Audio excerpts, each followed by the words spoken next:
the place of Magdala. And after Magdala, we went to Farnacum, Corazin, and we are going now to the Lost City, still in Bethsaida. So these three places, these three cities, as you see, the ruins of the places were big. No? Mga malalaki yung ruins ng city. It was not restored dahil ang Panginoon sinumpa ang mga city na ito. And the last city is Bethsaida. So, kagaya ng sinabi kanina ni Brother Bernie, si Peter at saka si Andrew ay galing sa Capernaum. But there is an account in the Bible that they are also living in Bethsaida. Maybe because of their profession, which is yung original na lugar talaga nila is Bethsaida, which is called the fishing village.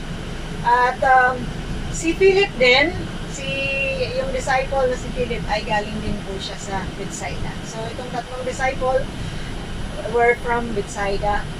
At sa mga panahon na to, there is a place na matagal ng panahon na in-excavate and it was completed. It is a place which is called Ethel. Ethel. It is on the mountain 2 kilometers away from the Sea of Galilee. And it was the first place which was considered as Bethsaida. Pero, as they continues on researching, the place was proved to be not the place of Bethsaida. Dahil bakit? It is in a hillside, in a hill place. So kung ito po ay fishing village, it has to be down near the Sea of Galilee. Kasi alangan naman, ang mga mangingisda ay pupunta pa doon sa hill para doon manirahan at bababa papunta sa Sea of Galilee. So kagaya ng Magdala, na isa po ding fishing village, so yung Bethsaida din ay isang fishing village, no? So yung place na yon na kanilang unang nakita ay tinatawag pong Gishur. Yung Gishur ay may mga nakita po silang ruins doon from the time King David pa. So it is a place, a city from the time of King David sa Old Testament pa. Ang mga nakita po doon ay sa mga panahon pa ni King David, no? Yung mga nakita nilang mga artifacts. At mayroon po silang sinerch na isang lugar na ang tawag po ay El Araj. Yung El Araj po, hanggang ngayon sa panahon na to, ay ine-excavate po. At sa lugar na to, they found many artifacts which will prove that this place is maybe the true Bethsaida. No? Maybe this place is the true Bethsaida because it's near the Sea of Galilee, and the artifacts that were found there, the coins and jewelry, are from the time of the Roman Empire. It is from the time of the 1st century that they found there. So we are going to find this place. We are going there. So ito pong dalawang place na to, at mayroon pang isa, pero hindi na natin siya masyadong isasama dahil hindi na po siya masyadong related talaga. Kumbaga malayo siya sa description ng Bethsaida. So Bethsaida means hunting place. Place of hunting. Now, so that is the meaning of Bethsaida. And we are going to the place where people now are excavating. Marami pong mga volunteers na pumupunta sa lugar na yon para mag-excavate. So maybe if we will be lucky, we will find a place. It's called Bet Habek. No? Yung lugar po na yon. So, yun po yung ating pong pupuntahan. And hope that we will see the place of Philip, Andrew, and Peter. Welcome to their hometown. Ang dami nilang mga pananim dito. Taga na kasi sila sa tubig. Mula sa dagat ng Lawa ng Galilea. Jordan Valley na ito.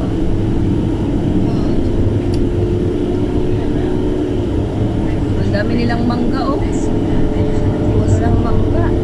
For na lang si Ate Pet.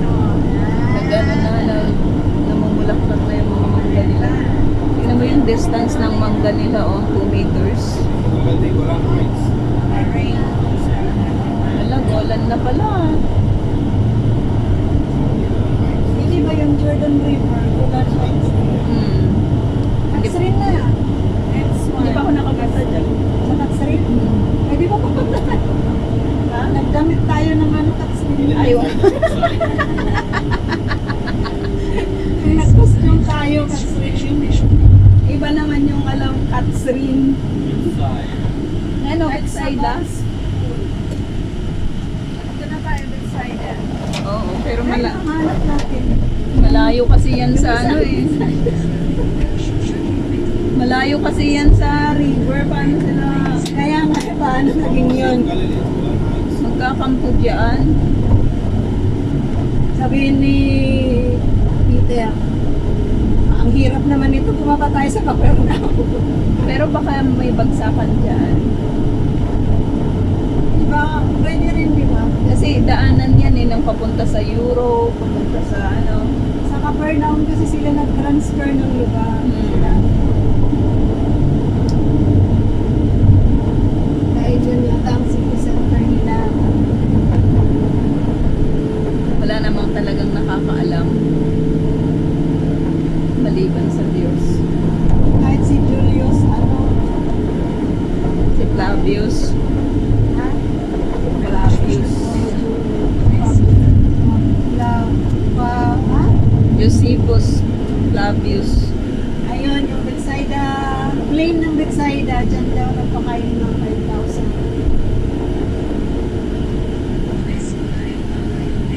Dito na? Oo, ayan na malapit na. Pero kung ano, kung tradition ang nagsasabi. Kasi di ba pinapasa lang kasi dati. May river naman dito. Probably. Saan ang Malayo river? pang wala. Akit na tayo sa hill. Malayo siya sa river. Wala, walang bayo. May bayad? How Ano? much? Ayan o, 60. Akin na yun. Extra cup, 60 shekels. No. Mokunit prati. Autobus, No, 250. Record, Yeah, 150. 150. Minibus, no. Minibus is... Ano siya ha? Come on then. No, no, no, no. No. We're now in the lost city. The Golan Tourism. Which is called Gishur. Hermon Hills, Battle Hills. Lahat pala ay nandyan. Susita. Hindi pa ako nakapunta ng Gamla, ng Susita, tapos ng N, Keshatot. Welcome to Betsaida! Dali picture dyan. Picture. What do you for a scene? Go to you, Betsaida. Dali. For the mic. Welcome to Betsaida. Ito, the birthplace of the apostles. Betsaida was a major city of the biblical kingdom of Geshur, the homeland of King David's wife, Maacah, and a refuge for their son Absalom. During this period, the Sea of Galilee covered the plain below the mound. The city was surrounded by a thick wall, and at the east, a massive gate was found which led to the paved square in front of a huge palace. Destroyed in the Syrian conquest of the kingdom of Israel in 732 BCE, Bethsaida was rebuilt and inhabited through the 3rd century CE. Birthplace of apostles. Yun, yung sinabi kanina ni Pastora, according to the New Testament, the apostles Peter, Andrew, and Philip were from Bethsaida. 4th century CE sources maintain that the apostles James and John, the sons of Zebedee, also lived there. It was in Bethsaida that the miracle of the loaves and fishes and the healing of a blind man are said to have been performed by Jesus. And from the town, Jesus was seen walking on the water of the Sea of Galilee. Ultimately, Jesus condemned Bethsaida because its citizens refused to repent. Record na city. Wag na yan. In 30 CE, Herod's son Philip made Bethsaida a polis, or a Greek city. He renamed it Julias in honor of Livia Julia, the wife of the Roman Emperor Augustus and mother of Emperor Tiberius. Remains unearthed from this period include simple dwellings and what may have been a temple dedicated to the Roman imperial cult of Livia Julia. Talmudic renown. In the Byzantine period, the rabbis of the Talmud noted that Bethsaida was a border town of the land of Israel where scholars lived. Its bounty was well known. Rabbi Shimon ben Gamliel, for example, saw 300 different species of fish there. And Emperor Hadrian feasted on partridges that were captured in the area. Let's go to the mountains, to the Inside the excavation project is also, talaga, taga USA pa yung nag-excavate. Ay, ano kayang ano nito? Matigas? Oh, matigas!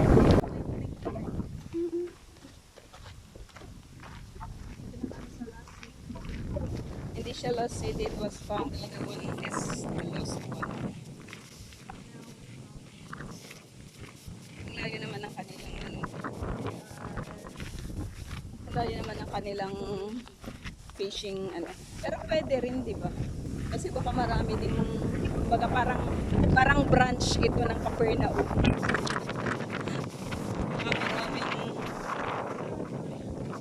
ayun o, yung Sea of Galilee nakikita. Kaya nga baka branch.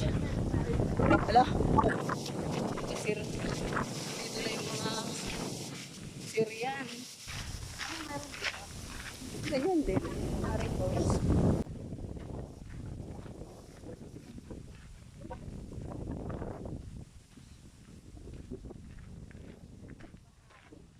Oh, may mga... Asa na sila? Puro lang ganito. Tignan mo, nakakaawa yung lugar na ganito na wala ka man lang makikitang kahit isang nakatayo. Kumbaga kahit yung mga puno parang ayaw tumubo. Ayan o, Gara, pwede sana tayong kumuha ng mga yan o. Yung tambo-tambo nila. Mahirap ba itong kuhanin? Hindi yan Chinese bamboo. Oo, pang putol. Kasi pwede yan pang sungkit, di ba? It's a Barren City. Ito mga residents, oh.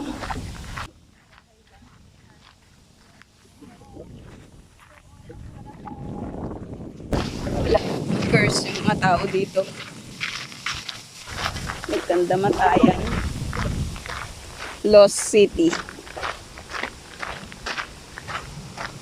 Ayaw nilang mag-repent. Ibig sabihin, masyado silang matataas.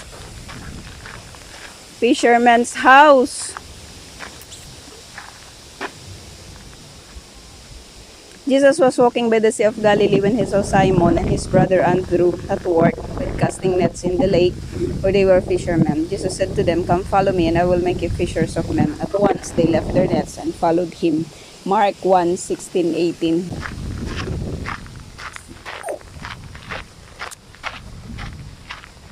Mga bato-bato din ang kanilang tahanan.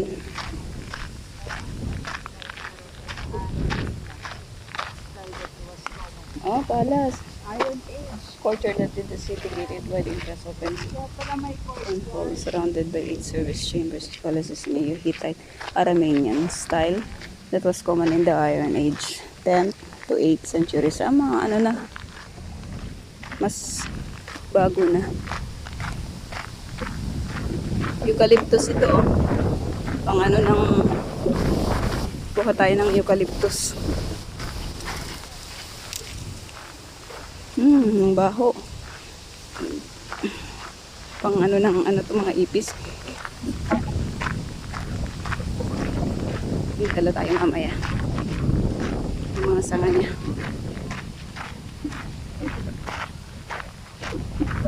Awa-awa naman yung Bethsaida. Walang-wala talaga. Ayaw kasi nilang mag-repent. Repentance pa naman ang pinaka-importante sa Lord. Yung Yung sa Corazin kanina, di ba? Ayaw nilang makinig. Ito naman ayaw nilang mag-repent.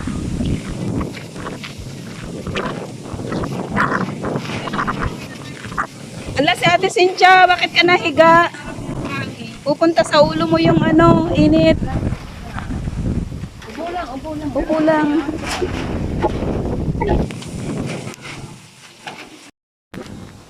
Ito yung pahingahan pag pupunta dito sa Bethsaida. At mula dito ay na-overlook. Nakikita yung dito banda ay Corazin. Ang pinuntahan natin. Diyan siya banda. Makikita.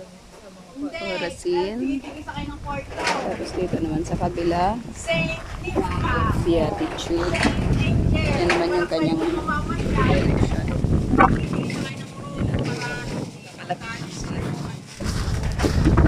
Tapos ito Capernaum. Yan ang maganda. Malapit lang din siya, Pastora, sa Galilee. Oo. Pwede rin. Kasi baka walang... Hindi, tsaka baka walang pwesto doon. Tapos ito. Magdala. Mary Magdalene and the other Mary were there. Ayan.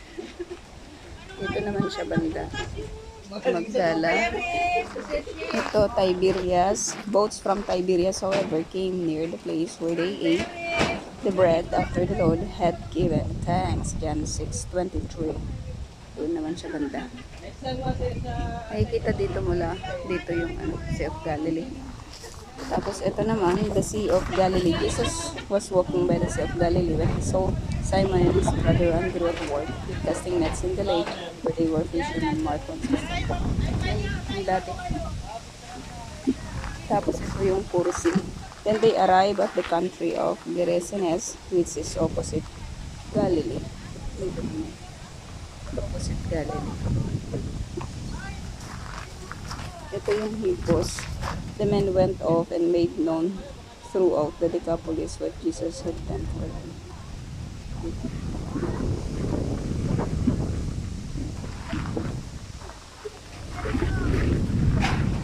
The picture taking.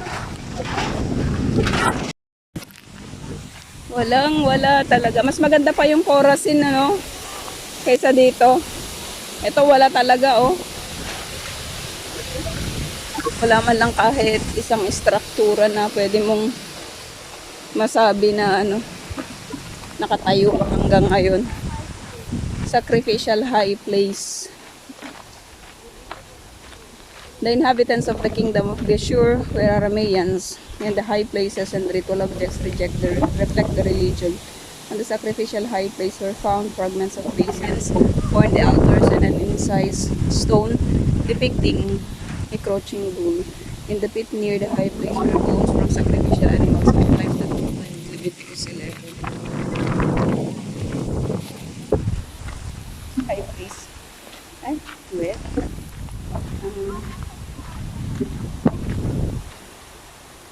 Hindi kayo pumunta doon sa babadaan?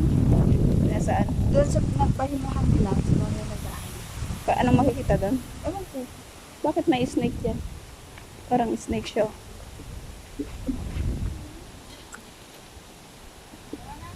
Ayan na yung ano, oh. Tubig ba yan? Ay, hindi. Teka, samahan ko si Gara. Gusto niyang pumunta sa baba. Intercity Gate. The inner city gate includes 4 chambers. 2 on each side is chamber vessels. Both the rings of the high places were kept. The other 3 chambers serve as granaries. City gate was destroyed by the Syrian king Tiglath-Pileser III in 732 BCE. Grabe, kalain mo yun. Tagal-tagal ng panahon.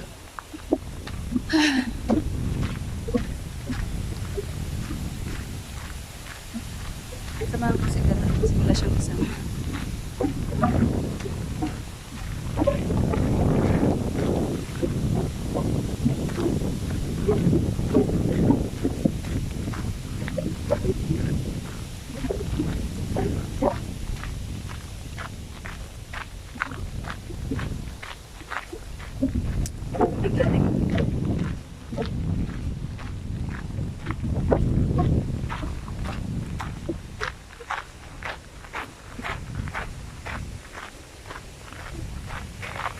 May ano rin, Doraemon.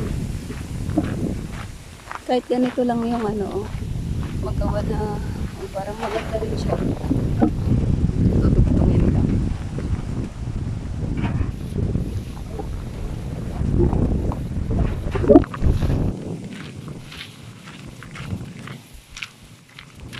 Wala?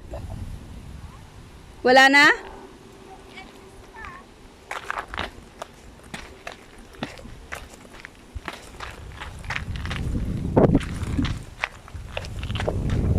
Sorry ha. Kasi nagmamadali din ako. Yung oras kasi natin. 1. Kailangan nasa hadar tayo ng 3 p.m. Kasi ano to?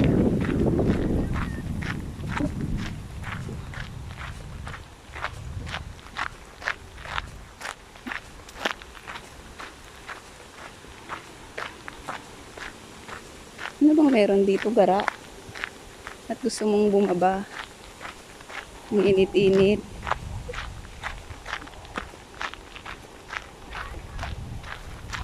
Wala na?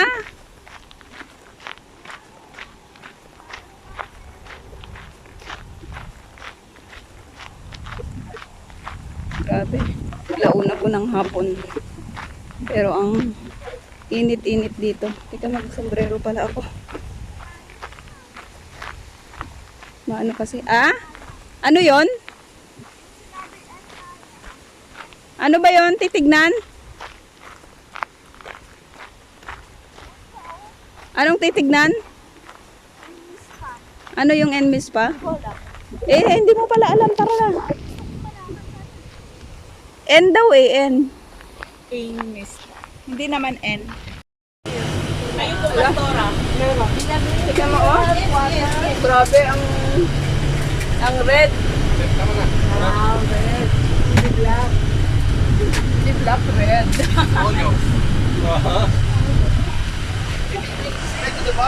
Inay, ayaw na kumain. Ako kami sa website sa Pinang. Grabe. Init-init ng atis mo lang. Mio! Udara pa. Tara ba? Wala.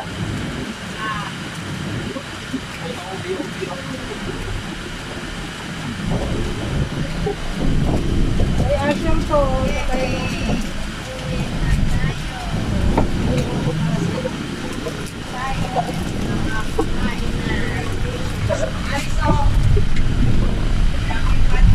Yay. Good. I got. Oh, what? I'm on diet. Grabe, nasusunod ang mukha natin. Init kasi. Mga 40 degrees siguro yan.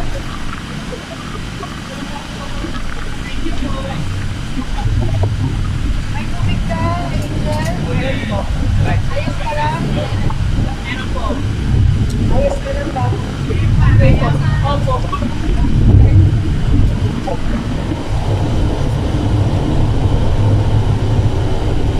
Ha? Saan yung ano ko? Ano na ba? Chocolate ko. Okay, bye. Pahinga muna tayo. Slow na. Para may lakas. Hindi ako nakatulog kagabi. Bye-bye. We are not going to travel, we are flying.